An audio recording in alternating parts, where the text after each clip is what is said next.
شرور أنفسنا ومن سيئات أعمالنا من يهده الله فلا مضل له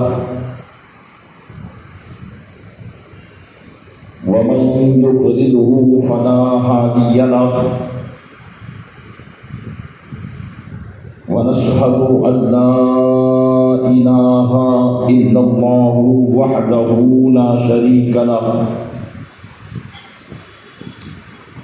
ونشهد أن سيدنا ومولانا محمدا عبده ورسوله أما بعد فأعوذ بالله من الشيطان الرجيم بسم الله الرحمن الرحيم ومن يطع الله والرسول فأولئك مع الذين أنعم الله عليهم من النبيين والصديقين والشهداء والصالحين وحسن أولئك رفيقا آمنت بالله صدق الله مولانا العظيم وبلغنا رسوله النبي الأمين المكين الكريم ونحن على ذلك من الشاهدين والشاكرين والحمد لله رب العالمين. آئیے ادب و احترام کے ساتھ مدینہ منورہ کا تصور اپنی نگاہوں میں جما کر سرکار دو عالم صلی اللہ علیہ وسلم کی بارگاہ میں جس طریقے سے درود و سلام کے صیغے میں پڑھا ہوں میرے ساتھ پڑھنے کی کوشش فرمائیں. الصلاة والسلام عليك يا رسول الله وعلى آلك وأصحابك يا حبيب الله. الصلاة والسلام عليك يا نبي الله وعلى آلك وأصحابك يا نور الله.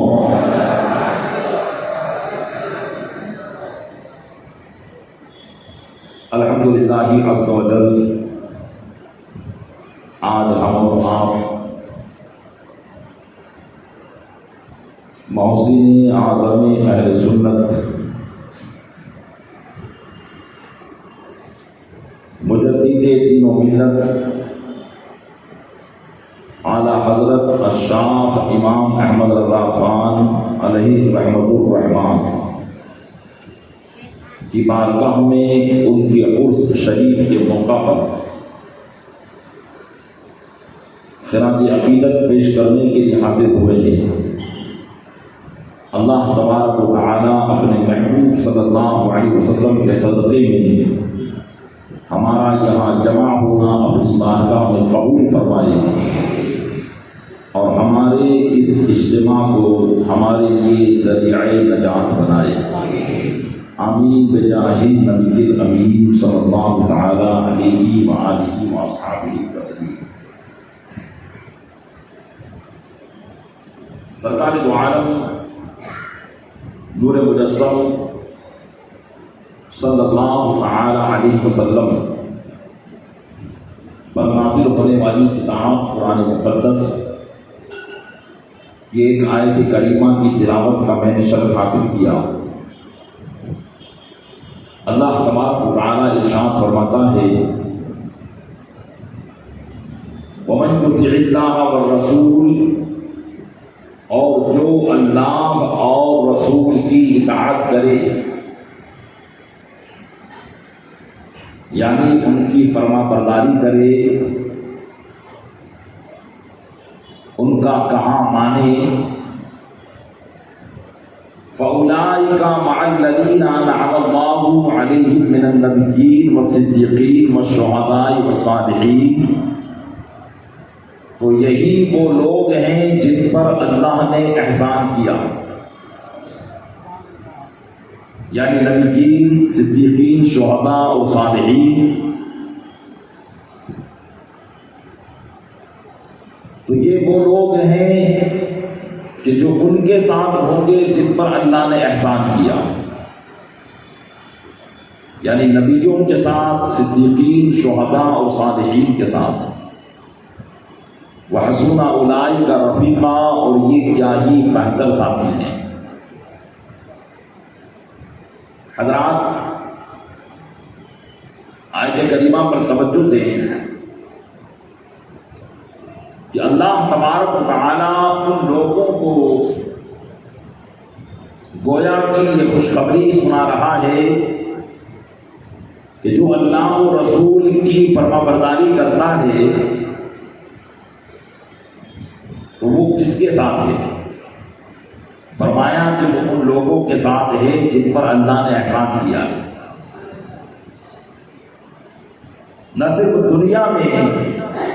بلکہ آخرت میں بھی وہ انہی کے ساتھ ہوگا۔ حضرت امام بغوی رحمۃ اللہ تعالی علیہ تفسیر بغوی میں اس روایت کو نقل کرتے ہیں کہ سرکار عالم صلی اللہ علیہ وسلم کی آزاد کردہ غلام حضرت ثوبان رضی اللہ تعالیٰ سرکار عالم صلی اللہ علیہ وسلم سے بہت محبت کیا کرتے ہیں، اور یہ ہر صحابی کی خصلت تھی، ہر صحابی کی خصلت تھی کہ سرکار عالم صلی اللہ علیہ وسلم کی محبت کا عالم یہ تھا کہ اگر وہ غمگین ہوتے، دنیا کا کوئی غم انہیں پریشان کرتا، تو بجائے اس غم کے ازالے کے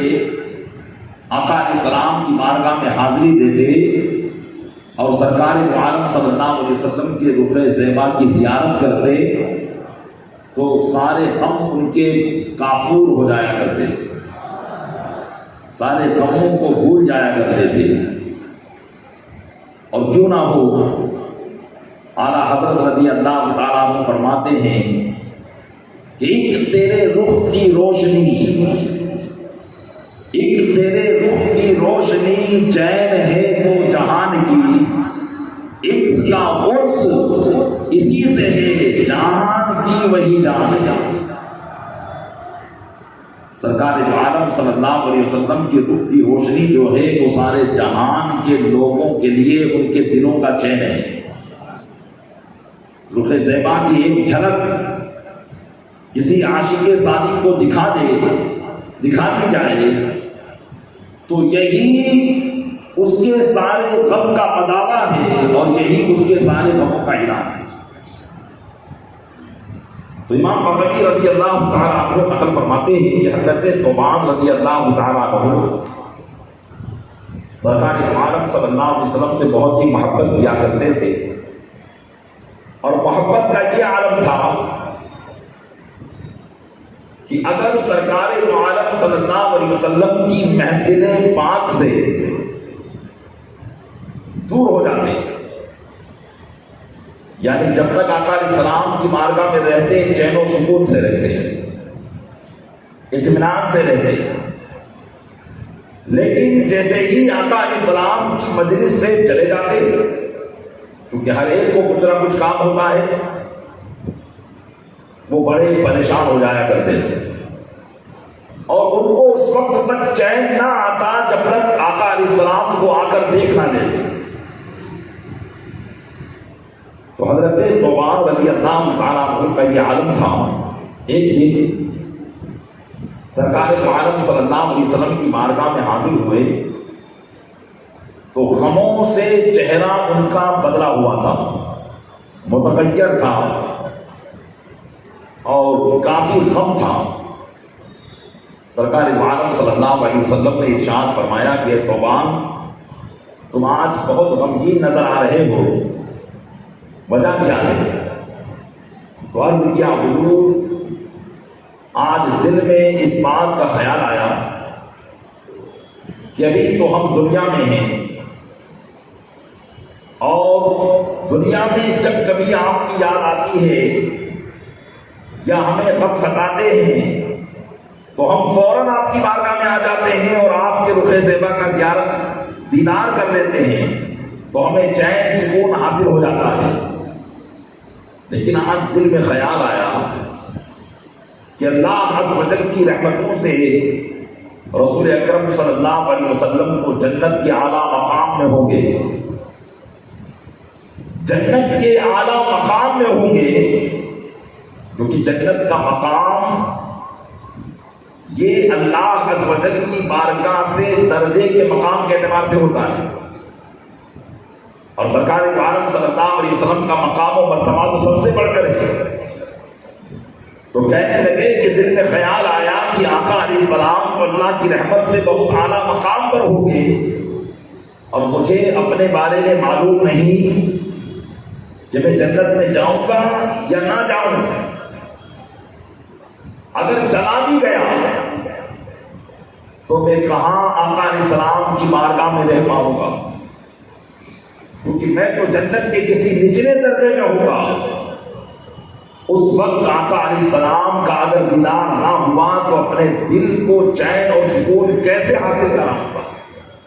سبحان اللہ۔ جو عاشق ہوتا ہے اس کی نگاہ میں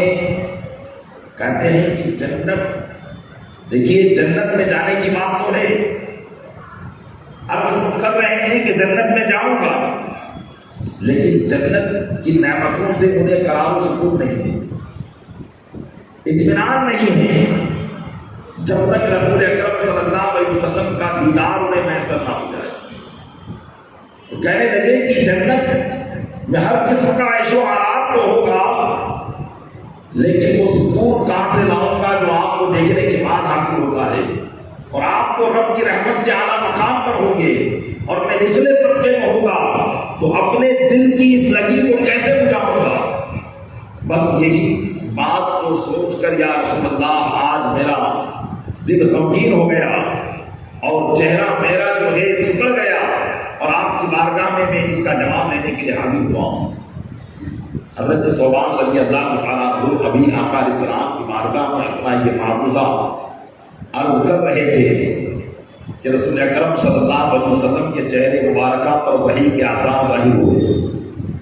حضرت جبریل امین علیہ السلام کو تشریف لے آئے اور عرض کرنے لگے یا رسول اللہ، آپ کا رب آپ کے ان صحابہ کے لیے اور ان امتیوں کے لیے جو اللہ اور رسول کی فرمانبرداری کرتے ہیں، ان کو یہ خوشخبری ارشاد فرماتا ہے کہ وہ جنت میں بھی انہی کے ساتھ رہیں گے۔ اور جو خطبے کے بعد میں نے آیت کریمہ پڑھی وہ آیت کریمہ نازل ہو گئی، جس میں اس بات کی خوشخبری سنا دی گئی کہ جو اللہ اور رسول کی اطاعت کرتا ہے، فرمانبرداری کرتا ہے، تو وہ انہی کے ساتھ ہوں گے جن پر اللہ نے احسان کیا ہے۔ اور اللہ فرماتا ہے حسن اولئک رفیقا، یہ کیا ہی بہترین ساتھی ہیں۔ پیارے اسلامی بھائیوں، غور کریں، اللہ اور رسول کی اطاعت میں دنیا میں بھی سکون ہے اور آخرت میں بھی سکون ہے، اور جو عاشق رسول ہوتا ہے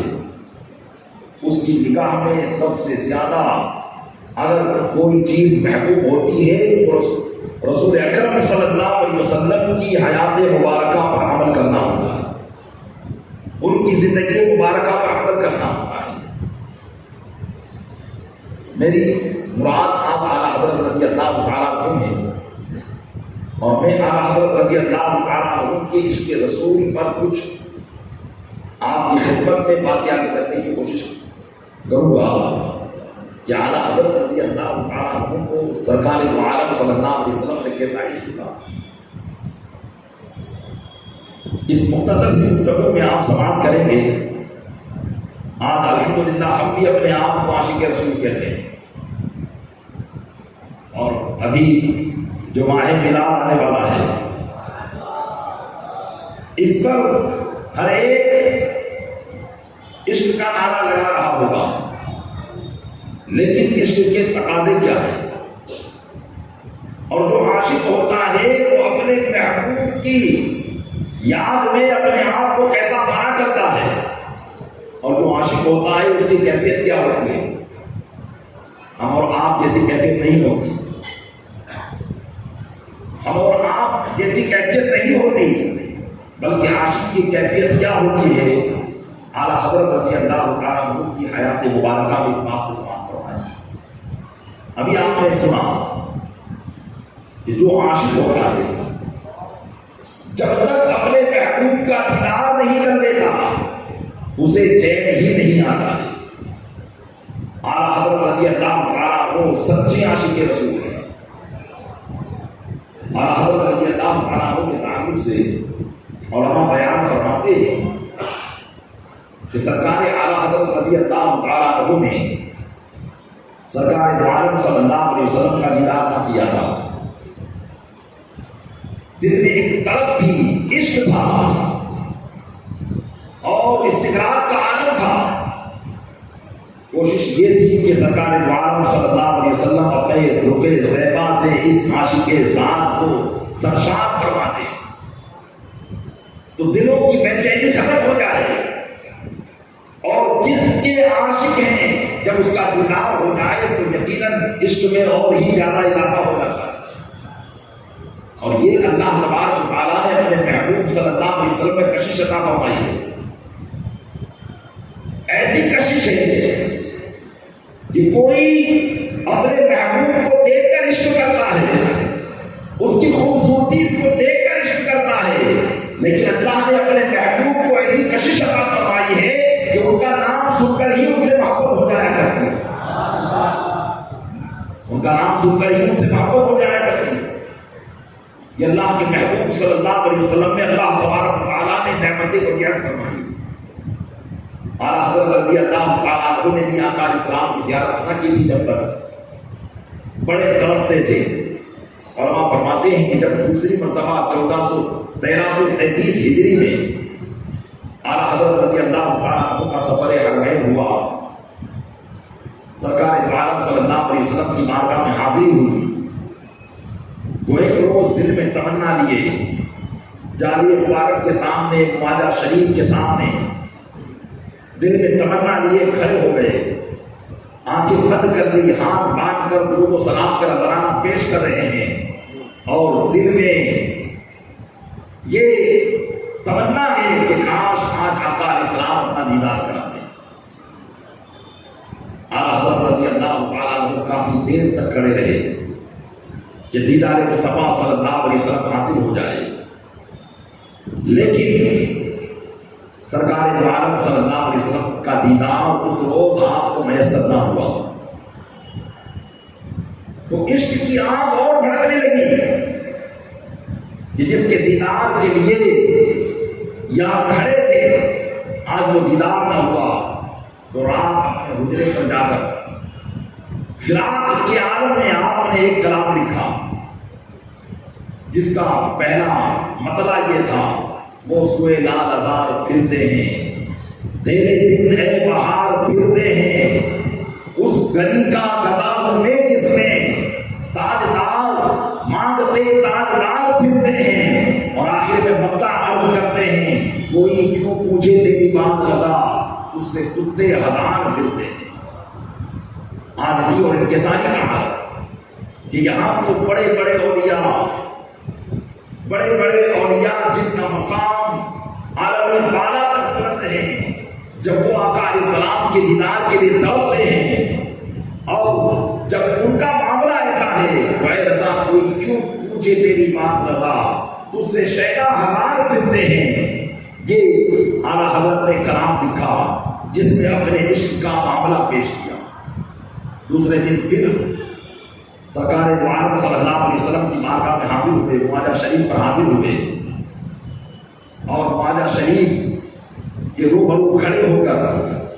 واپس اسی بات کی تمنا کی۔ اس دن رات میں اعلیٰ حضرت رضی اللہ تعالیٰ عنہ جب سوئے تو عین رات میں بیداری کے عالم میں سرکار دو عالم صلی اللہ علیہ وسلم کا دیدار اعلیٰ حضرت کو نصیب ہو گیا، اور جب دیدار نصیب ہوا تو لمحہ مبارک حضرت کی یوں جنبش پائے، اور جب دل کو چین آیا، جیسا کہ میں نے کہا تھا کہ عاشق جب تک اپنے محبوب کا دیدار نہیں کر لیتا اس کا دل بے قرار رہتا ہے، لیکن جب دیدار کر لیا تو دل کو چین و سکون میسر آ گیا۔ تو اب کہتے ہیں ایک تیرے رخ کی روشنی، چین ہے تو جہان کی، انس کا انس اسی سے ہے، جہان کی وہی جان ہے۔ اور جب چہرے زیبا کا دیدار کر دیا اور سرکار دو عالم صلی اللہ علیہ وسلم کا حسن آنکھوں میں سما گیا، تو یوں گویا ہوئے وہ کمال حسن حضور ہے، وہ کمال حسن حضور ہے کہ گمان نفس جہاں نہیں، یہی پھول خار سے دور ہے، یہی شمع ہے کہ دھواں نہیں۔ اعلیٰ حضرت رضی اللہ تعالیٰ وہ ایسے عاشق ذات تھے کہ جب تک سرکار دو عالم صلی اللہ علیہ وسلم کا دیدار نہ کیا تھا اس وقت تک آپ کو چین و سکون میسر نہ تھا، لیکن جب چین و سکون میسر ہو گیا تو پھر اس کا اظہار آپ نے اپنے نعتیہ کلام میں کیا۔ اسی طریقے سے جو عاشق ہوتا ہے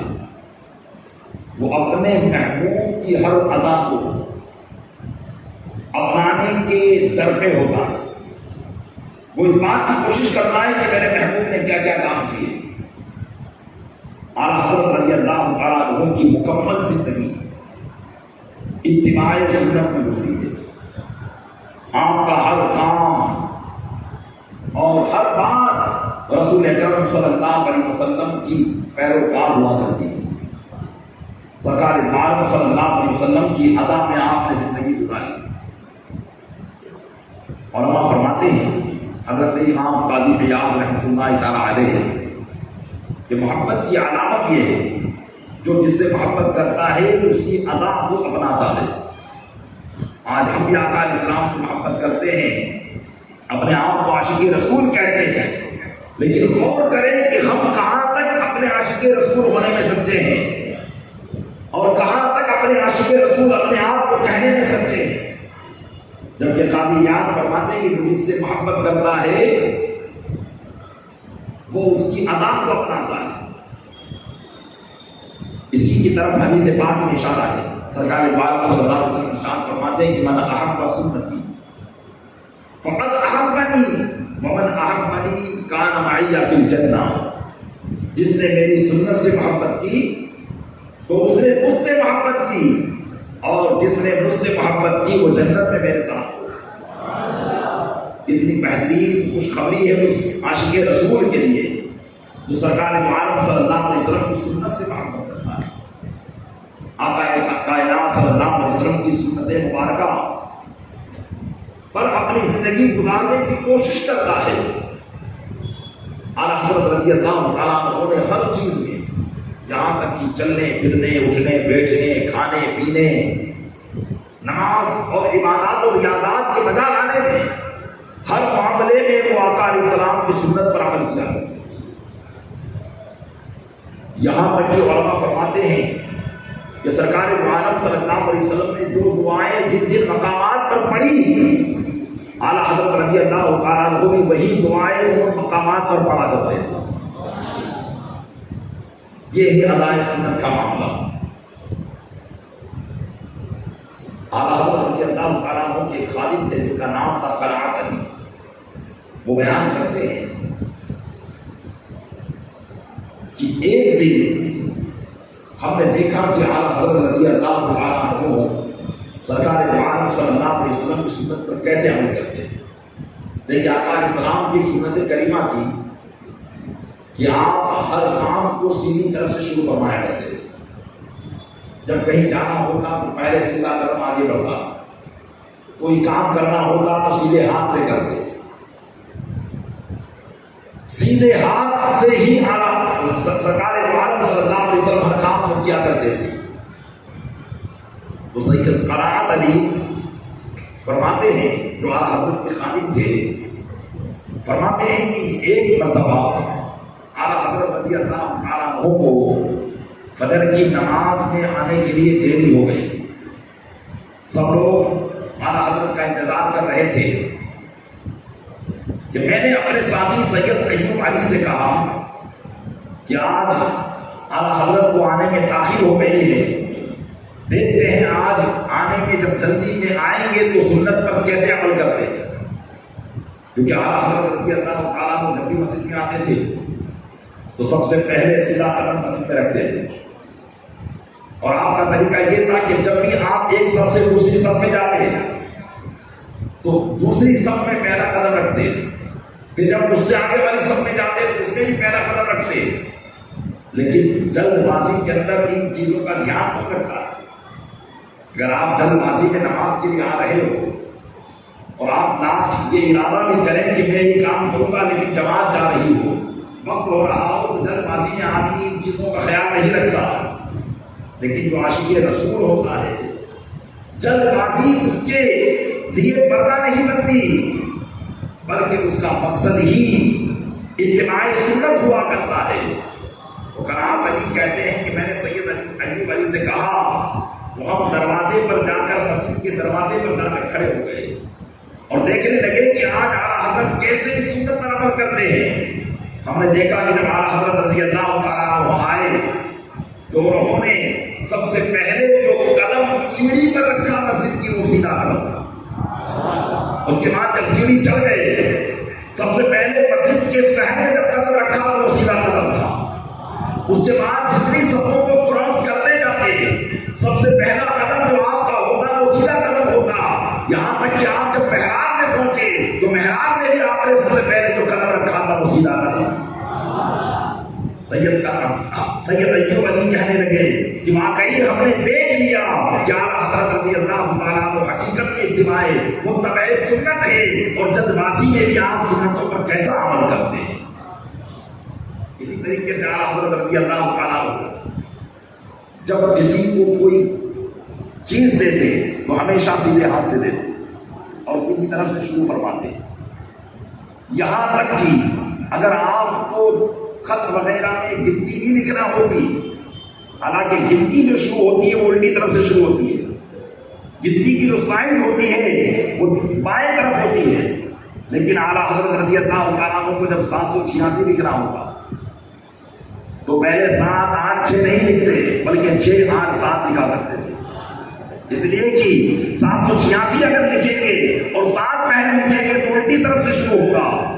لیکن ادائے سنت کا یہاں بھی لحاظ تھا کہ 6 سے شروع کرتے تاکہ جو ہے ادائے سنت پر عمل ہو جائے۔ ایسی سنت کی ادائیگی اعلیٰ حضرت رضی اللہ تعالیٰ عنہ فرمایا کرتے تھے۔ پیارے اسلامی بھائی غور کریں کہ عشق رسول کا معاملہ یہ ہوتا ہے کہ جب کوئی کسی کی سے محبت کرتا ہے تو اس کی ہر ادا پر وہ عمل کرتا ہے۔ اعلیٰ حضرت رضی اللہ تعالیٰ عنہ ہر ادا پر عمل کیا۔ اسی طریقے سے اگر کوئی کسی سے محبت کرتا ہے تو اس کے ملک سے بھی محبت کرتا ہے۔ سچی محبت کا نشان اور سچی محبت کی ایک علامت یہ ہے کہ اگر آپ کسی سے محبت کرتے ہیں تو اپنے محبوب کے شہر سے بھی محبت کریں۔ حضرت مولانا روح رحمۃ اللہ تعالیٰ علیہ فرماتے ہیں کہ کسی نے مجنوں سے پوچھا بس خدا میں شہر ہاں خوش ترس گفت شہرے کے درب دل برس۔ مولانا روح فرماتے ہیں کسی نے مجنوں سے پوچھا کہ تیرے نزدیک کون سا شہر سب سے بہتر ہے، سب سے اچھا کون سا شہر ہے؟ تو مجنوں نے جواب دیا وہ شہر جس میں میرا دلبر رہتا ہے، وہ شہر سب سے بہتر ہے۔ تو پتا چلا کہ جو کسی سے محبت کرتا ہے وہ اس کے شہر سے بھی محبت کرتا ہے۔ اللہ تبارک و تعالیٰ اپنے محبوب سے محبت کرتا ہے، اللہ تبارک و تعالیٰ اپنے محبوب سے محبت کرتا ہے، اس لیے اللہ کو بھی اپنے محبوب کا شہر پسند ہے۔ قرآن کریم میں اللہ ارشاد فرماتا ہے لا اقسم بہذا البلد، قسم ہے اس شہر کی، اور آدمی قسم اسی کی کھاتا ہے۔ دنیاوی مثال بتا رہا ہوں، انسانی مثال بتا رہا ہوں کہ قسم اسی کی کھاتا ہے جس سے وہ محبت کرتا ہے۔ ہم اور آپ اپنی بات کو سچ بنوانے کے لیے کہتے ہیں میری ماں کی قسم، جبکہ یہ شرعی قسم نہیں ہے۔ شرعی قسم اسلام میں صرف اللہ عز و جل کی ذات اور صفات ہی کی ہو سکتی ہے، اس کے علاوہ شرعی قسم نہیں ہوتی، لیکن آدمی جب محبت کرتا ہے کسی سے اور کسی کی عظمت کو پہچانتا ہے تو اس کی قسم یاد کرتا ہے جس سے وہ محبت کرتا ہے۔ قرآن کریم میں مزاج انسانی کا خیال بہت رکھا گیا ہے۔ مزاج انسانی کے مطابق قرآن نازل ہوا ہے، اس لیے کہ انسان کی ہدایت کے لیے نازل ہوا ہے۔ تو سرکار دو عالم صلی اللہ علیہ وسلم سے اللہ کی محبت فرماتا ہے، اس لیے اللہ نے قرآن کریم میں متعدد مقامات پر اپنے محبوب صلی اللہ علیہ وسلم کی قسم یاد فرمائی۔ کبھی آپ کے شہر کی قسم، کبھی آپ کی زبان کی قسم، اور کبھی آپ کے قدم مبارک کی قسم، کبھی آپ کی عمر پاک کی قسم۔ سرکار دو عالم صلی اللہ علیہ وسلم کی قسم اللہ تبارک و تعالیٰ نے قرآن مجید میں فرمائی۔ ارشاد فرماتا لعمرک انہم لفی سکرتہم یعمہون، اے محبوب تیری عمر کی قسم، بے شک قوم لوط بڑے نشے میں پھٹک رہی تھی۔ دیکھیے یہاں آقا علیہ السلام کی زندگی کی قسم یاد کی جا رہی ہے، ایک جگہ پر آپ کی گفتگو کی قسم یاد کی جا رہی ہے، اور یہاں پر آپ کے شہر کی قسم۔ تو پتا چلا کہ شہر کی قسم کھانا، اور وہ شہر کون سا تھا؟ مدینہ منورہ نہیں، اس وقت آقا صلی اللہ علیہ وسلم مکہ مکرمہ تھے۔ تو مکہ مکرمہ کی قسم یاد فرمائی اور کہا لا اقسم بہذا البلد، قسم ہے اس شہر کی۔ آپ یہ کہیں گے کہ ہو سکتا ہے کہ مکہ مکرمہ تو پہلے سے معظم اور محترم ہے، وہاں اللہ کا گھر ہے، صفا مروا ہے، عرفات و مزدلفہ اس سے قریب ہے، اللہ کا حرم ہے، اس وجہ سے اس کی قسم یاد کی ہو۔ اللہ تبارک و تعالیٰ نے ان اعتراضات کا موقع ہی نہ دیا، بلکہ خود ہی ارشاد فرما دیا تاکہ محبوب کی محبت کو سب پہچان لے۔ فرمایا لا اقسم بہذا البلد، اس شہر کی قسم، کیوں؟ وانت حل بہذا البلد، اس لیے کہ محبوب آپ اس شہر میں موجود ہیں۔ اس شہر کی قسم اس لیے کھائی جا رہی ہے۔ تو پتا چلا کہ جو شخص جس سے محبت کرتا ہے وہ اس کا ملک بھی اس کے نزدیک بڑا پیارا ہوتا ہے۔ اعلیٰ حضرت رضی اللہ تعالیٰ عنہ اپنے محبوب صلی اللہ علیہ وسلم کے شہر مدینہ سے، کیونکہ سرکار دو عالم صلی اللہ علیہ وسلم مکہ سے ہجرت کر کے مدینہ گئے اور پھر مدینہ سے محبت فرمائی، اور مدینہ کے لیے ارشاد فرمایا کہ جو یہاں پر آ کر مرے تو وہ یہاں پر آ کر مرنے والا اگر ایمان کی حالت میں مرے گا تو سیدھے جنت میں جائے گا۔ اس لیے تو اعلیٰ حضرت نے فرمایا طیبہ میں مر کے ٹھنڈے چلے جاؤ آنکھیں بند، طیبہ میں مر کے ٹھنڈے چلے جاؤ آنکھیں بند، سیدھی سڑک یہ شہر شفاعت نگر کی ہے۔ کیونکہ میرے آقا علیہ السلام نے فرمایا من استطاع ان یموت بالمدینہ فلیمت بہا فانی اشفعہ، تم میں سے جس سے ہو سکے مدینہ میں مرے تو وہ مدینہ ہی میں مرے، اس لیے کہ جو مدینہ میں مرے گا میں اس کی شفاعت کروں گا۔ تو سرکار دو عالم صلی اللہ علیہ وسلم کا شہر مبارک مدینہ منورہ، اعلیٰ حضرت رضی اللہ تعالیٰ عنہ اس سے کیسی محبت کرتے تھے؟ ایسی محبت کرتے تھے کہ اس مدینہ منورہ کو سب سے افضل جانا کرتے تھے، مکہ مکرمہ سے بھی افضل، مکہ مکرمہ سے بھی افضل۔ لیکن اگر کوئی اعلیٰ حضرت سے پوچھتا، حالانکہ مدینہ منورہ کے فضائل پر مکہ سے فضیلت زیادہ رکھنے پر ان کے پاس کئی علمی جواب ہوتے ہیں، کئی علمی جواب ہوتے ہیں، احادیث مبارکہ کے ذریعے، علماء کے اقوال کے ذریعے مدینہ منورہ کی فضیلت کو ثابت کر سکتے۔ لیکن اگر کوئی پوچھ لیتا اس عاشق رسول سے کہ تمہارے نزدیک مدینہ افضل ہے یا مکہ افضل ہے، تو آپ اس کو عشق میں جواب دیتے طیبہ نہ صحیح افضل، مکہ ہی بڑا ظاہر، ہم عشق کے بندے ہیں کیوں بات بڑائی ہے، ہم عشق کے بندے ہیں کیوں بات بڑائی ہے۔ لیکن جب کوئی تحقیق کی بات کر لیتا اور تحقیق کی بات کر کے اس بات پر اعتراض کرتا، اور یہ کہتا کہ مدینہ منورہ کیسے افضل ہوگا، حالانکہ افضلیت کا دار و مدار ثواب پر ہوتا ہے. افضلیت کا اسلام میں دار و مدار کس پر ہے؟ ثواب پر ہے. جیسے مثال کے طور پر اللہ عز و جل کی بارگاہ میں سب سے افضل کون ہے؟ اللہ فرماتا ہے ان اکرمکم عند اللہ اتقاکم، بے شک اللہ کے نزدیک تم میں سب سے زیادہ عزت والا وہ ہے جو تم میں سب سے زیادہ پرہیزگار ہے. مطلب جو سب سے زیادہ عمل والا، سب سے زیادہ ثواب والا، وہی اللہ کے نزدیک سب سے زیادہ افضل ہے. تو کسی نے پوچھا کہ اسلام میں افضلیت کا دار و مدار ثواب پر ہوتا ہے، اور سرکار دو عالم صلی اللہ علیہ وسلم کی حدیث پاک ہے کہ اگر کوئی شخص مکہ مکرمہ میں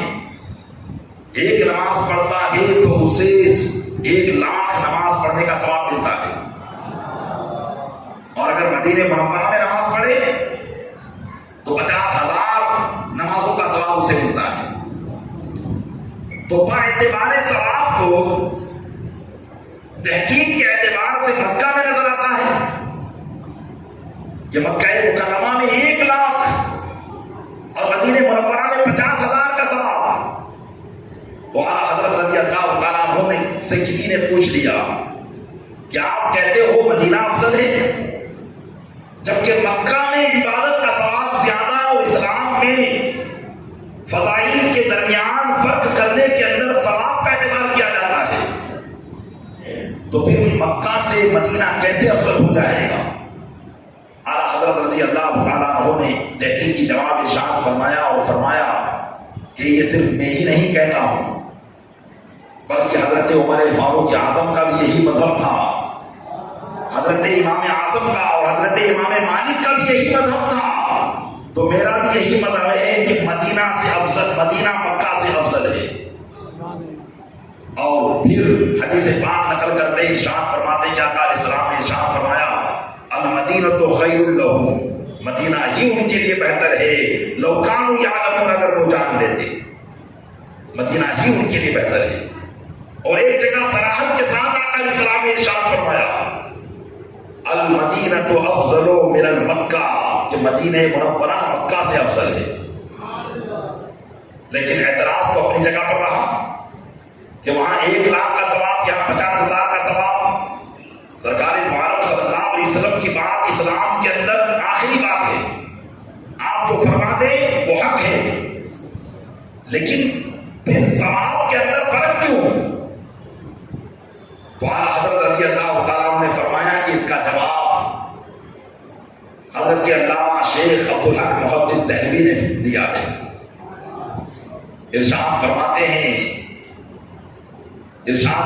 ہیں کہ مکہ مکرمہ میں 1,00,000 کا ثواب ہے اور مدینہ منورہ میں 50,000 کا ثواب ہے. تو حضرت شیخ عبدالحق محدث دہلوی فرماتے ہیں کہ مکہ میں کمیت زیادہ ہے اور مدینہ میں کیفیت زیادہ ہے.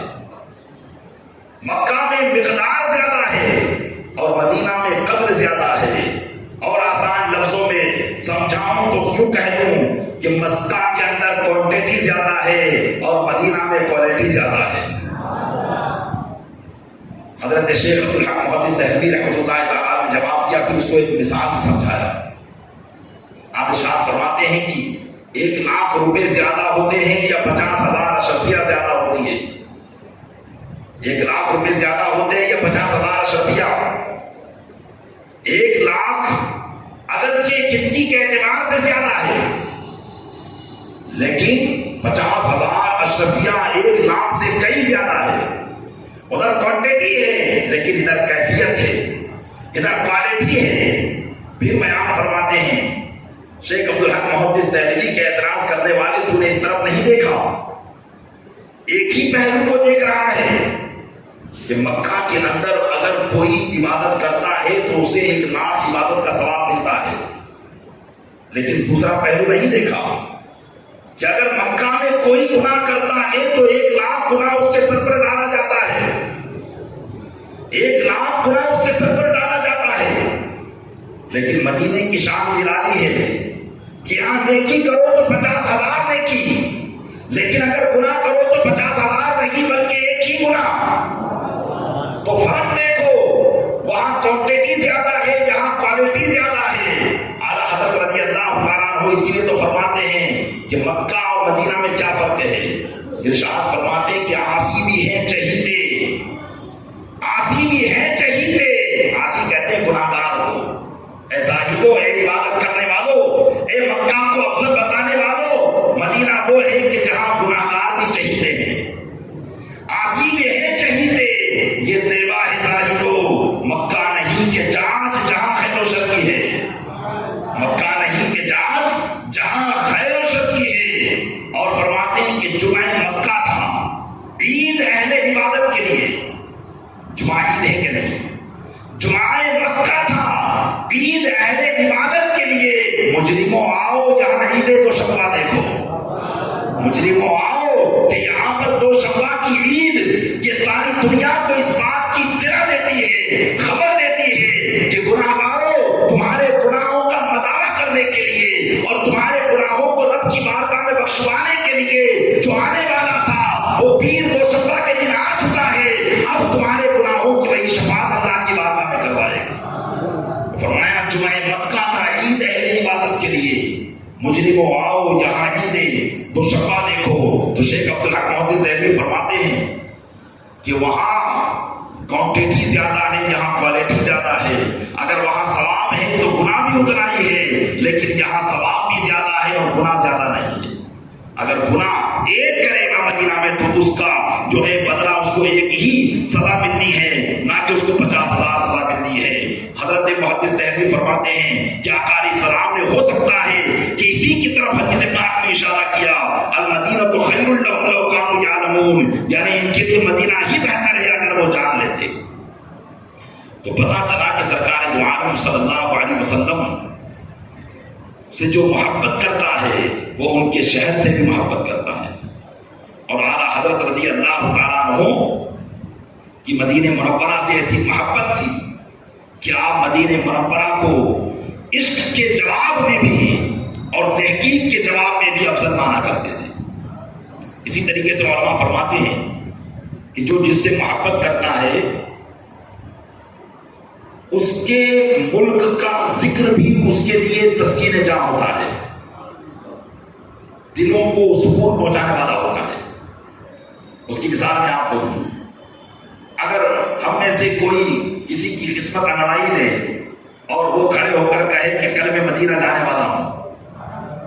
اور ہم اس کی زبان سے مدینہ کا لفظ سنیں تو دل میں کیسا سرور پیدا ہو جاتا ہے.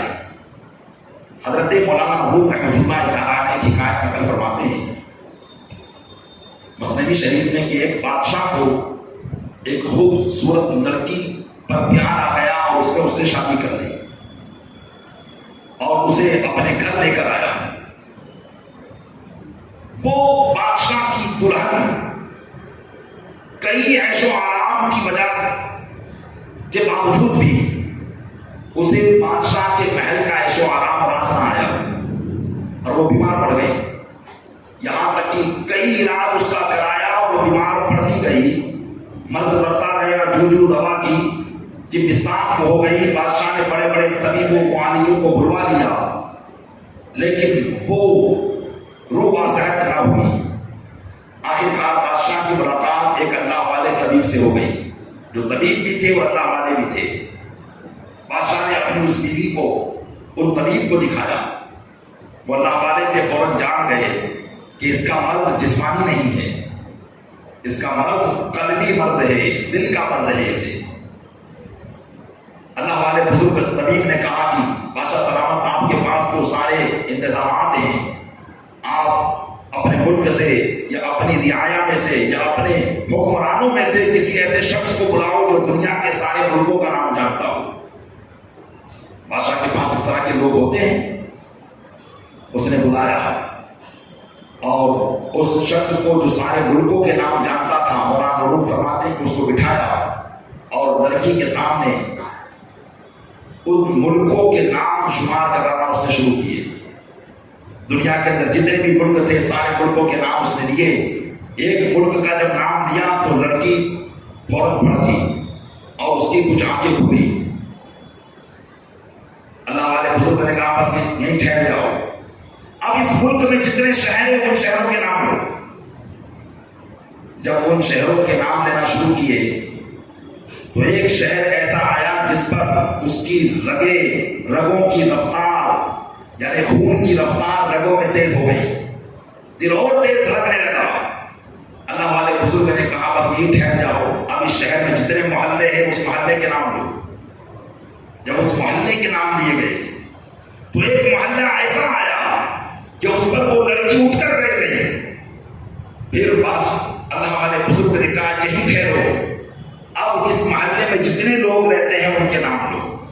چنانچہ رجسٹر بنایا گیا, ان لوگوں کے نام اس کے سامنے لیے گئے تو ایک شخص کا نام آیا جس پر وہ بالکل خوش ہو کر تندرست ہو کر بیٹھ گئی. اللہ والے نے کہا کہ اس کا کوئی اور مرض نہیں ہے, اس کو اس سے پیار ہو گیا ہے, بس یہی اس کا علاج ہے کہ اس کو اس کے محبوب سے ملا دیا جائے, یہ دل کی سکون اور چین پا جائے گی. حضرت مولانا روم فرماتے ہیں بلا تفصیل اس بات کو سمجھیے کہ جس کو جس سے پیار ہو جاتا ہے بغیر اس کے ذکر کے اسے سکون نہیں ملا کرتا ہے. حضرت رضی اللہ تعالیٰ عنہ کی یہی کیفیت تھی. آپ کو سرکار دو عالم صلی اللہ علیہ وسلم سے ایسی محبت تھی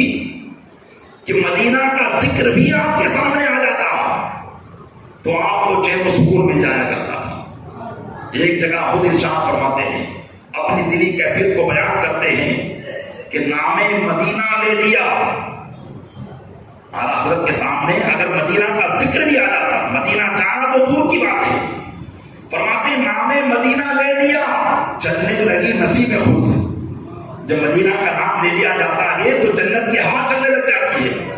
چلنے لگی نصیب خود, سوچش غم کو ہم نے بھی کیسی ہوا بتائی کیوں. پورے جنا ستم کیا دیوان نظر میں پھر گیا, چھیڑ کے پردے حجاز دیس کی چیز گائی کیوں. یا حضرت رضی اللہ تعالیٰ عنہ کا اپنے محبوب کے شہر کے ذکر سے محبت تھی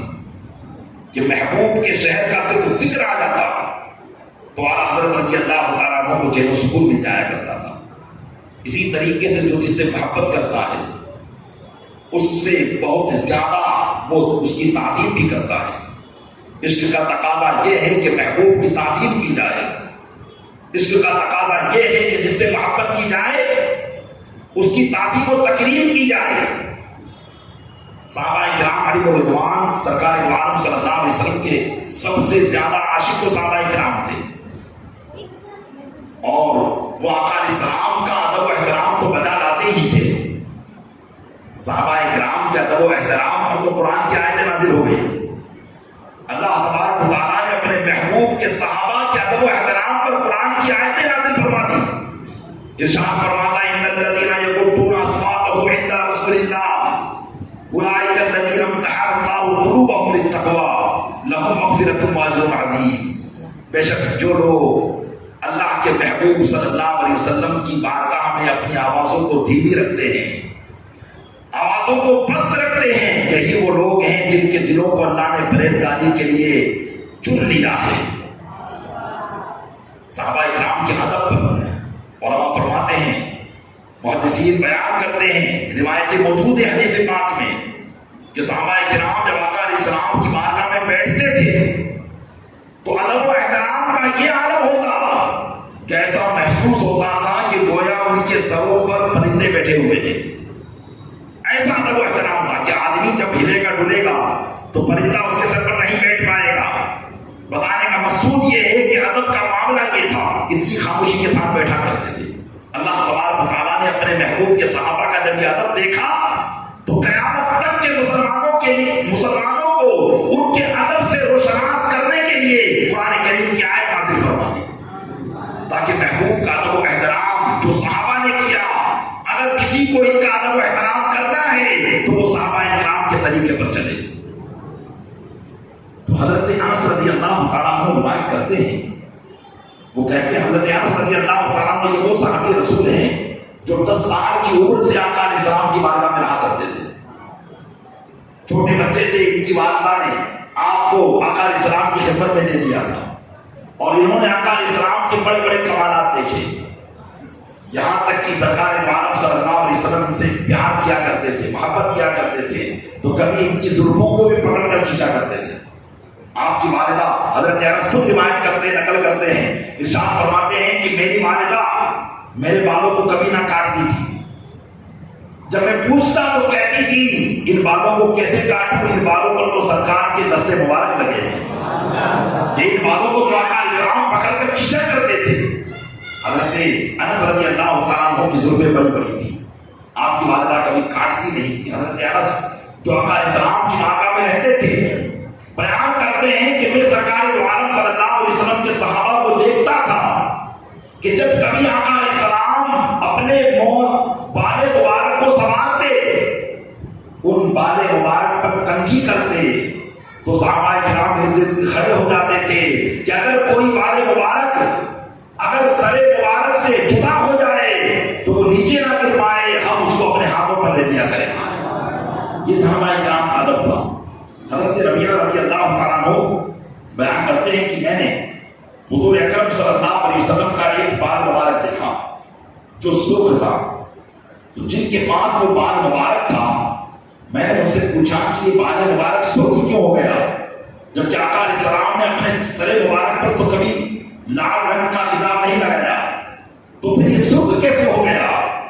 تو جن کے پاس بال مبارک تھا وہ ارشاد فرماتے ہیں کہ ہم اس بال مبارک کی تعظیم و تکریم کرتے ہیں اور اس پر عطر اور خوشبو لگاتے ہیں، جس کی وجہ سے یہ سرخ ہو گیا۔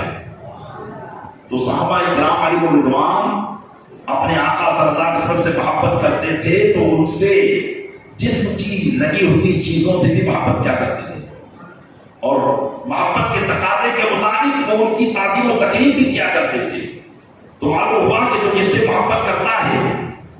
وہ اس کی طرف منسوب چیزوں سے بھی محبت کرتا ہے۔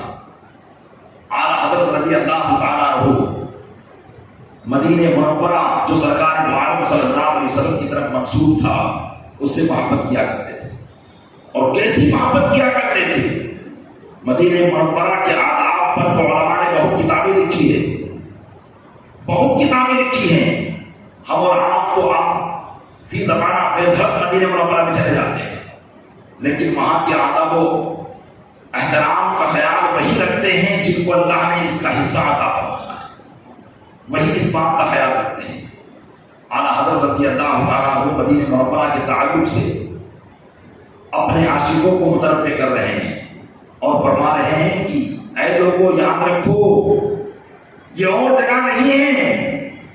جہاں تم لاپرواہی کے ساتھ گھومو پھرو، بلکہ یہ مدینہ ہے یہاں ایک ایک بات کا لحاظ رکھنا ہے۔ فرماتے ہاں رہے مدینہ ہے کافر ذرا تو جا، اور پاؤں رکھنے والے یہ جا چشم و سر کی ہے، جہاں سر کے بل چلنا بھی بے ادبی ہے۔ یہ وہ مقام ہے، یہ تو رحمت ہے ان کی کہ ہم جیسے گناہگاروں کو بلا دیا، ورنہ یہاں تو سر کے بل چلنا بھی بے ادبی ہے۔ وارو قدم قدم پہ کہ ہر دم ہے جانے دو، یہ راہ جا فضا میرے مولا کے در کی ہے۔ اللہ اکبر اللہ اکبر اپنے قدم اور یہ خاک پاک، حسرت ملائکہ کو جہاں وضع سر ہے، فرشتے بھی جہاں اپنے سر رکھنے کے لیے تڑپتے ہیں، حسرت کرتے ہیں، وہاں جو ہے ایک قدم لگ جائے۔ مدینہ منورہ کا یہ ادب اعلیٰ حضرت رضی اللہ تعالیٰ فرماتے تھے، اور نہ صرف مدینہ منورہ کا بلکہ مدینہ منورہ کا جب کسی مجلس میں نام آ جاتا تو عشق کے تقاضے کے مطابق اعلیٰ حضرت اپنی نعتیہ شاعری میں یوں فرماتے ہیں اور اپنے عاشقوں کو یوں کہتے ہیں کہ جب مدینہ کا نام آ جائے تو تمہاری کیفیت کیسی ہونی چاہیے؟ فرماتے ہیں بادم جھکا لو سرے ملا، بادم جھکا لو سرے ملا کہ میں نام لوں گل و باغ کا، وہ گل اور باغ مدینہ منورہ ہے۔ بادم جھکا لو سرے ملا کہ میں نام لوں گل و باغ کا، گل تر محمد مصطفیٰ چمرہون کا بات گیا رہے۔ کہ مدینہ منورہ کا نام بھی آ جاتا تو اس عاشق کے ذات کا سر مبارک ادب سے جھک جایا کرتا، تو اس کے دل میں مدینہ کی محبت کتنی ہوتی، بلکہ مدینہ منورہ کے پرندوں سے بھی اعلیٰ حضرت محبت فرمایا کرتے تھے۔ اعلیٰ حضرت رضی اللہ تعالیٰ عنہ جب دوسری مرتبہ حج کے لیے گئے تو سید عمر رشیدی رحمۃ اللہ تعالیٰ علیہ آپ کو اپنے گھر مہمان بنا کر لے گئے اور آپ کا پلنگ، آپ کا تختہ جو ان کا گھر تھا، اس گھر کا جو درمیانی دروازہ تھا اس کے سامنے رکھ دیا، اور جہاں اعلیٰ حضرت کا تختہ مبارکہ رکھا گیا آپ کے آرام کے لیے، اسی کے اوپر ایک طاق تھی، اس طاق میں کبوتر اپنا گھر بنائے ہوئے تھے، اور بسا اوقات جو کہ کبوتر ظاہر سی بات ہے کہ جہاں گھر بناتے ہیں وہاں کچھ نہ کچھ کچرا تنکا وغیرہ گرا دیا کرتے ہیں، لیکن جب اعلیٰ حضرت رضی اللہ تعالیٰ عنہ کا تخت مبارکہ وہاں رکھا گیا تو ان کبوتروں نے اپنی جگہ بدل دی اور دوسری طاق میں چلے گئے، تو اعلیٰ حضرت رضی اللہ تعالیٰ عنہ اس جگہ تشریف فرما ہوتے اور دیگر علماء حضرات جو آتے وہ اس طاق کے نیچے بیٹھا کرتے، تو وہ کبوتر ان کے اوپر کچرا گراتے، کبھی تنکے گراتے، کبھی کچھ گراتے، تو ان میں سے حضرت مولانا سید اسماعیل رحمۃ اللہ تعالیٰ علیہ نے یہ حال دیکھ کر اعلیٰ حضرت سے پوچھا کیا بات ہے کہ ہم دیکھ رہے ہیں کہ وحشی کبوتر بھی آپ کے ادب کا لحاظ رکھ رہے ہیں، کہ یہ جنگلی کبوتر ہے یہ بھی آپ کے ادب کا لحاظ رکھ رہے ہیں۔ اعلیٰ حضرت رضی اللہ تعالیٰ نے فرمایا صالحنا لہم فصالحونا، اعلیٰ حضرت فرماتے ہیں کہ ہم نے ان سے صلح کر لی ہے تو انہوں نے ہم سے صلح کر لی ہے۔ تو ان میں سے ایک عالم دین تھے، انہوں نے کہا تو ہم نے کون سی ان سے جنگ چھڑ رکھی ہے جو یہ ہمارے اوپر کچرا گرا رہے ہیں؟ وہ مدینہ منورہ ہی کے رہنے والے تھے۔ اعلیٰ حضرت رضی اللہ تعالیٰ عنہ نے اپنے عشق میں جواب دیا میں نے دیکھا ہے یہ دیار محبوب کے کبوتر ہیں، یہ میرے آقا صلی اللہ علیہ وسلم کے مبارک شہر کے کبوتر ہیں، لیکن میں دیکھتا ہوں کہ اگر یہ کبوتر کہیں بیٹھے ہوتے ہیں تو یہاں کے لوگ اس کو اڑا دیا کرتے ہیں، جبکہ یہ حرم محترم کے کبوتر ہیں، اور اگر حرم کا ہرن کسی درخت کے نیچے بیٹھا ہو تو کسی انسان کے لیے یہ جائز نہیں ہے کہ اس ہرن کو اٹھا کر خود درخت کے سائے میں بیٹھ جائے۔ تو یہ حرم کے کبوتر ہیں، ان کا ادب بھی کرنا چاہیے، لیکن ہم دیکھتے ہیں کہ لوگ ان کو اڑاتے ہیں، توپے چھوڑتے ہیں، جس کی وجہ سے یہ دہشت میں بھر جاتے ہیں، پریشان ہو جاتے ہیں۔ اس وجہ سے یہ کبوتر تم لوگوں سے جنگ کر رہے ہیں اور ہم سے صلح کر رہے ہیں۔ اعلیٰ حضرت رضی اللہ تعالیٰ عنہ نے یہ جواب ارشاد فرمایا، تو ان لوگوں نے کہا کہ یہ تو کوئی بات نہ بنی، یہ تو کوئی بات نہ بنی، یہ تو جواب نہ ہوا۔ تو اعلیٰ حضرت رضی اللہ تعالیٰ عنہ نے فرمایا کیا بتاؤ یہ کبوتر بلا وجہ تمہیں تکلیف پہنچاتے ہیں؟ اگر بلا وجہ تکلیف پہنچائیں جو جانور بلا وجہ یعنی اپنے نفع کے بغیر، دیکھیے جانوروں کی دو قسمیں ہیں، ایک جانور وہ ہوتا ہے جو انسان کو تکلیف بغیر وجہ کے نہیں پہنچاتا، اس میں اس کا نفع ہوتا ہے، بھائی ہم بھی اپنا نفع کے لیے کسی نہ کسی کو تکلیف پہنچا دینے کے لیے کبھی کبھی، تو فرمایا کہ جو جانور اپنے نفع کے لیے کوئی کام کر رہا ہو اور اگر اس سے کسی انسان کو تکلیف پہنچ جائے تو اس جانور کو شریعت فاسق نہیں کہتے۔ جیسے کبوتر گھونسلہ بنائے گا تو مقصد اس کا اپنا نفع ہے، تو اس کے جو تنکے گر رہے ہیں اس تنکے کو گرانے میں اس کا کوئی قصد نہیں ہے، ارادہ نہیں ہے، وہ آپ کو تکلیف نہیں پہنچانا چاہتا ہے۔ اس لیے حدیث پاک میں جانوروں کی دو قسمیں کی، ایک فاسق اور ایک غیر فاسق، اور جو فاسق جانور ہو جیسے چیل ہو، کوا ہو، جو بغیر اپنے فائدے کے انسان کو تکلیف پہنچاتے ہیں، جیسے چیل کوے کہیں بھی لا کر ہڈی ڈال دیں گے جبکہ اس میں ان کا کوئی فائدہ نہیں ہے، کسی کا ہار اٹھا کر لے جائیں گے، کسی کا کپڑا اٹھا کر لے جائیں گے، تو اس لیے فاسق جانور ہیں۔ حدیث پاک میں ان کو حرم کے اندر بھی مارنے کا حکم دیا، لیکن جو غیر فاسق جانور ہیں جو اپنے فائدے کے لیے ہی کام کرتے ہیں، اس سے کسی انسان کو تکلیف پہنچائے تو غیر فاسق جانور ہیں۔ لہذا اگر ان سے کسی کو تکلیف پہنچ رہی ہے تو ان کو برا بھلا نہیں کہا جائے گا۔ اعلیٰ حضرت نے جب فقہ کی روشنی میں ان کو یہ جواب دیا تو پھر سارے علماء خاموش ہو گئے اور سمجھ لیا کہ کبوتروں کو اڑانا یہ ہمارے لیے بہتر نہیں ہے، اس لیے کہ ایک تو یہ مدینہ منورہ کے کبوتر ہیں اور دوسری بات یہ ہے کہ اگر ان سے ہم کو تکلیف پہنچ رہی ہے تو وہ تکلیف میں ان کا قصد نہیں ہے، ارادہ نہیں ہے، بلکہ یہ اپنے نفع کے لیے اس کام کو کرتے ہیں جس کی وجہ سے ہمیں تکلیف پہنچ جائے۔ یہ اعلیٰ حضرت کا عشق رسول تھا کہ کبوتروں سے بھی آپ محبت کیا کرتے تھے اور مدینہ منورہ کے کبوتر کا جب آپ ادب و احترام رکھتے تھے، اللہ تبارک و تعالیٰ کے محبوب سے جو محبت کرتا ہے، اللہ تبارک و تعالیٰ اس کی محبت اپنی مخلوق کی ہر فرد میں ڈال دیا کرتا ہے۔ تو اعلیٰ حضرت کی محبت مدینہ منورہ کے کبوتروں میں بھی تھی۔ اسی طریقے سے اعلیٰ حضرت رضی اللہ تعالیٰ عنہ کا معاملہ سرکار دو عالم صلی اللہ علیہ وسلم سے نسبت رکھنے والی اشیاء سے تو تھا ہی۔ سب سے زیادہ آپ اپنی جیتی زندگی میں اگر کسی سے محبت رکھتے تو سادات کرام سے رکھا کرتے تھے۔ اعلیٰ حضرت رضی اللہ تعالیٰ عنہ کی حیات مبارکہ میں ایسے کئی واقعات ہیں کہ سرکار دو عالم صلی اللہ علیہ وسلم سے نسبت رکھنے کی وجہ سے آپ سادات سے محبت کرتے ہیں۔ علماء فرماتے ہیں حیات اعلیٰ حضرت میں یہ واقعہ لکھا ہوا ہے کہ ایک سید صاحب تھے جو بڑے نادار تھے، غریب تھے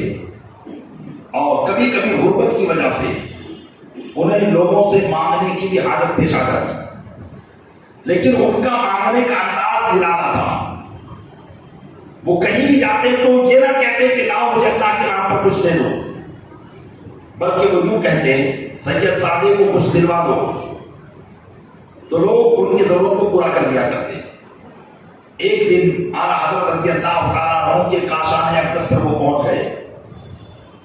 اور دروازے پر کھڑے ہو کر کہنے لگے سید سادے کو کچھ دلوا دو۔ اسی دن اعلیٰ حضرت کے پاس ان کے گھر کے خرچے کے لیے 200 روپے آئے تھے، اس زمانے کے 200 روپے۔ اعلیٰ حضرت رضی اللہ تعالیٰ عنہ نے جیسے ہی سید سادے کی آواز سنی فوراً وہ سارے پیسے لے سید زادے کی بارگاہ میں لے کر حاضر ہو گئے اور ارشاد فرمایا کہ شہزادے یہ سارے روپے آپ اپنے پاس رکھ لیں۔ لیکن سید زادے بھی بڑے خوددار تھے، انہوں نے کہا ان سارے پیسوں کی ضرورت نہیں ہے، ان میں سے صرف ایک چمنی اٹھائی اور چلتے بڑھے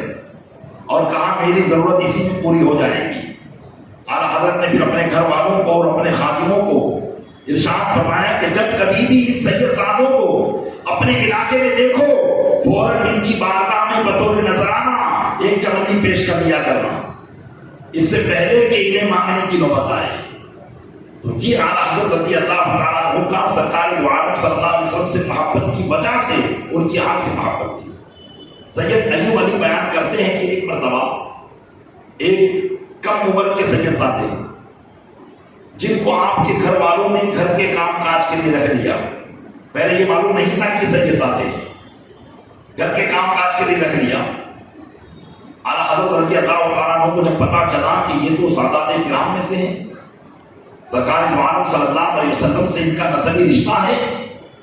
تو آپ نے اپنے گھر والوں کو فرمایا خبردار ان سے جو کوئی گھر کا کام لے، اور ارشاد فرمایا کہ ان کو اپنے گھر پر رکھا جائے، ان کے کھانے پینے اور ساری چیزوں کا انتظام کیا جائے، اور جو اجرت جو مشاہرہ طے ہوا ہے مہینہ پورے ہونے پر وہ مشاہرہ بھی بطور نذرانہ ان کی خدمت میں پیش کر دیا جائے۔ چنانچہ روایت میں آتا ہے کہ چند دنوں تک وہ سید زادے ایسے ہی اعلیٰ حضرت کے گھر پر بطور مہمان بن کر رہے، گھر والوں نے کبھی کچھ کام نہ لیا، یہاں تک کہ آپ کے مہینے کی جو رقم ہوا کرتی تھی وہ بھی ان کی خدمت میں پیش کر دی جاتی تھی، لیکن سید زادے بڑے خوددار تھے۔ چند دنوں اس طرح رہنے کے بعد پھر وہ خود ہی وہاں سے چلے گئے۔ پیارے اسلامی بھائیوں غور کریں، جب عشق کا معاملہ امتحان کو پہنچتا ہے تو عاشق اپنی زندگی کی اور اپنی دنیا کے سارے عیش و آرام اپنے محبوب کی محبت پر قربان کر دیتا ہے، یہی عشق کا تقاضا ہے۔ اعلیٰ حضرت رضی اللہ تعالیٰ عنہ کی اس برس کی رات میں ہم اس بات کو سیکھیں اور اپنے درمیان اس کو بچانے کی کوشش کریں کہ ہم بھی اللہ کے محبوب صلی اللہ علیہ وسلم کی سنتوں پر عمل کرنے کی کوشش کریں. ساری سنتیں ہم سے ہو پائے یہ بہت مشکل ہے، لیکن کم از کم نماز کی پابندیاں، شریعت کے مطابق اپنا حلیہ، اللہ تبارک و تعالیٰ نے ہمیں حیات دی ہے، زندگی دی ہے، یہ اسی کی عطا کرتا ہے، تو کم سے کم اپنے ہاتھ اور پیر کو اس بات کا اہل بنائیں کہ ان ہاتھ اور پیر سے، اس زبان سے اللہ کی نافرمانی اور اس کے محبوب کی نافرمانی نہ ہو. سنتوں پر عمل اگرچہ حتی الامکان ہم نہیں کر پاتے، لیکن کم سے کم اس بات کا اپنے آپ کو حکم بنانے کی کوشش کی جائے کہ ہم اس لائق تو نہیں کہ ساری سنتوں پر عمل کر لیں، لیکن کم سے کم اس بات کا تو ہم اپنے آپ کو اہل بنا سکتے ہیں کہ ان ہاتھ اور پیر اور جسم کے ہر جز سے، ہر حصے سے اللہ کے محبوب اور اللہ کی نافرمانی نہ ہو. کیونکہ یہی اطاعت دنیا کے اندر بھی ہماری سرخروئی کا ذریعہ ہے، اور یہی اطاعت آخرت میں بھی ہماری کامیابی کا ذریعہ ہے. ابتدائی واعظ میں، بیان میں آپ نے آیت کریمہ کی تلاوت سماعت کی کہ جو اللہ اور اس کے رسول کا کہا مانتا ہے وہ اللہ کی بارگاہ میں محبوب بندوں کے ساتھ ہوگا. اب ہم میں سے کوئی نہیں چاہتا کہ ہمارا حشر اللہ کے محبوب بندوں کے ساتھ ہو. ہم اپنی دعاؤں میں یہ تو دعا کرتے ہیں کہ توفنا مع الابرار، ہمیں نیک لوگوں کے ساتھ موت عطا فرما اور نیک لوگوں کے ساتھ ہی کل روز قیامت اٹھانا. لیکن پیارے اسلامی بھائیوں، نیک لوگوں کے ساتھ اگر قیامت کے دن اٹھنا ہے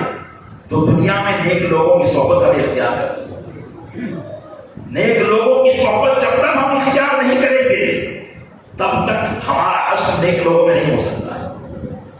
آدمی نیک لوگوں کی صحبت اختیار نہ کرے، برے لوگوں کے ساتھ رہے، جھوٹ بولنے والے، شراب پینے والے اور دغا کرنے والوں کے ساتھ رہے اور تمنا یہ کرے کہ میرا حشر نیک لوگوں کے ساتھ ہو، بہت مشکل ہے. آج کے اس دور فطر میں بحمدہ تعالی دعوت اسلامی ہر عمر کے اسلامی بھائی اور اسلامی بہنوں کو نیک ماحول پیش کرتی ہے. الحمدللہ آپ اس ماحول میں ڈھل جائیں گے تو انشاءاللہ نیک لوگوں کی صحبت بہت آپ کو مل جائے. اور یہ بات یاد رکھیے، حدیث پاک ہے الصحبۃ تؤثر، صحبت اثر انداز ہوتی ہے. اگر آپ برے لوگوں کی صحبت میں بیٹھیں گے تو آپ کو برا ہی بننا ہے، اور اگر نیک لوگوں کی صحبت میں بیٹھیں گے تو یہ نیکی کی صحبت آپ کے اندر اثر کرے گی. اسی لیے مولانا روح فرماتے ہیں کہ 1000 سال اگر کوئی شخص بغیر ریاکاری کی عبادت کرے، اس سے بہتر اگر وہ ایک لمحہ کسی نیک آدمی کی صحبت میں بیٹھ جائے تو وہ اس سے بہتر ہوگا. اس لیے کہ ہو سکتا ہے کہ وہ عبادت تکبر کی بنیاد پر اس کے منہ پر مار دی جائے، لیکن اگر کسی نیک آدمی کی صحبت میں یہ بیٹھ چکا ہوگا تو اس کی صحبت کا اثر اس میں اثر کر جائے اور اسے اللہ کی بارگاہ کا محبوب بنا دے. کوشش کریں پیارے اسلامی بھائی، یہ آراز بزرگان دین اسی لیے منعقد کیے جاتے ہیں تاکہ ان آراز پر ہم ان بزرگوں کی تاریخ پر نگاہ ڈالیں اور ان کی زندگی کے مبارک پہلوؤں کو اپنانے کی کوشش کریں. یقیناً عشق رسول یا اعلیٰ حضرت کی زندگی کا بڑا بہترین پہلو تھا. ہم اپنے آپ کو عاشق رسول کہتے ہیں، لیکن اب کوشش کریں کہ واقعی اور حقیقی طور پر ہم عاشق رسول بن جائیں اور عشق رسول کے جو تقاضے ہیں ان کو پورا کرنے کی کوشش کریں. اللہ تبارک و تعالیٰ اپنے محبوب صلی اللہ علیہ وسلم کے صدقے میں جو کچھ بیان ہوا، اگر اس میں کوئی غلطی ہو تو اسے معاف فرمائے اور ان باتوں کو اپنی بارگاہ میں قبول فرمائے. آمین بجاہ نبی صلی اللہ علیہ وسلم.